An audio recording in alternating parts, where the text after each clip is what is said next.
Now, demonstrators are gathered in Tokyo's Shibuya district on Thursday, voicing বৃহস্পতিবার টোকিওর Shibuya জেলায় বিক্ষোভকারীরা জড়ো হয়েছিলেন প্রধানমন্ত্রী সানে তাকাহাশির প্রশাসনের বিরোধিতা জানাতে। সংবিধান সংশোধন, প্রতিরক্ষা বাজেট বৃদ্ধি ও অস্ত্র রপ্তানি নিষেধাজ্ঞা শিথিলের দাবি উঠেছে। বিক্ষোভকারীরা বলছেন এসব পরিবর্তনে জাপান যুদ্ধ পরবর্তী শান্তিবাদী নীতি থেকে সরতে পারে এবং সামরিক সংঘাতে জড়ানোর ঝুঁকি বাড়তে পারে।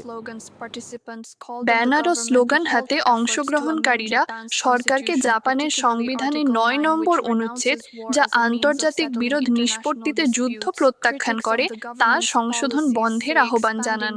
সরকারের নীতি সমালোচকরা বলছেন সামরিক সক্ষমতা বাড়ানো এবং রেকর্ড পরিমাণ প্রতিরক্ষা বাজেট সামাজিক কল্যাণ ও সাধারণ মানুষের দৈনন্দিন জীবনের ক্ষতির কারণ হতে পারে।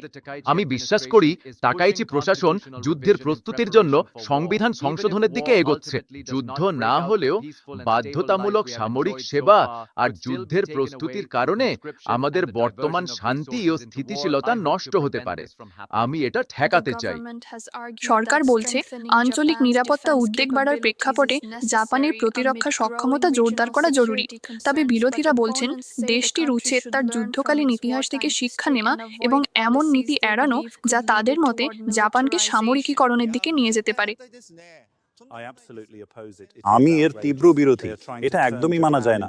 তারা জাপানকে যুদ্ধ করতে সক্ষম দেশে বানাতে চায়। তারা সংবিধানের নেতিবাচক সংশোধনের চেষ্টা চালাচ্ছে, দুর্বলদের উপেক্ষা করে সামরিক অস্ত্রশস্ত্র বাড়ানোর নীতি নিচ্ছে। আমি এসবের ঘোর বিরোধী। কিছু বিক্ষোভকারী প্রতিরক্ষা ব্যয় বৃদ্ধিরও সমালোচনা করছেন, বলছেন যে জনসাধারণের অর্থ বরং জীবিকা রক্ষা ও দুর্বল জনগোষ্ঠীর সহায়তায় ব্যয় করা উচিত। আমি বিশ্বাস করি তাকেচি প্রশাসন সংবিধানকে নেতিবাচকভাবে সংশোধন করছে। সংবিধান সংশোধন সহজে পাশ করানোর জন্য প্রশাসন কিছু পদক্ষেপ নিয়েছে। উদাহরণস্বরূপ, প্রতিরক্ষা ব্যয় প্রতি বছরই নতুন রেকর্ড ছাড়িয়ে যাচ্ছে। করের টাকা এসব কাজে ব্যয় না করে আমি চাই তা মানুষের শান্তিতে ব্যয় করা হোক। জাপানের আগ্রাসী যুদ্ধের ইতিহাস আছে, তাই আমাদের সেই ভুলগুলো আর কখনোই করা উচিত হবে না।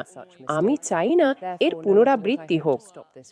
এই বিক্ষোভগুলো জাপানের জাতীয় নিরাপত্তার প্রয়োজনীয়তা এবং দেশের দীর্ঘদিনের শান্তিবাদী অঙ্গীকারের মধ্যে ভারসাম্য নিয়ে চলমান জনমত বিতর্ককে প্রতিফলিত করে।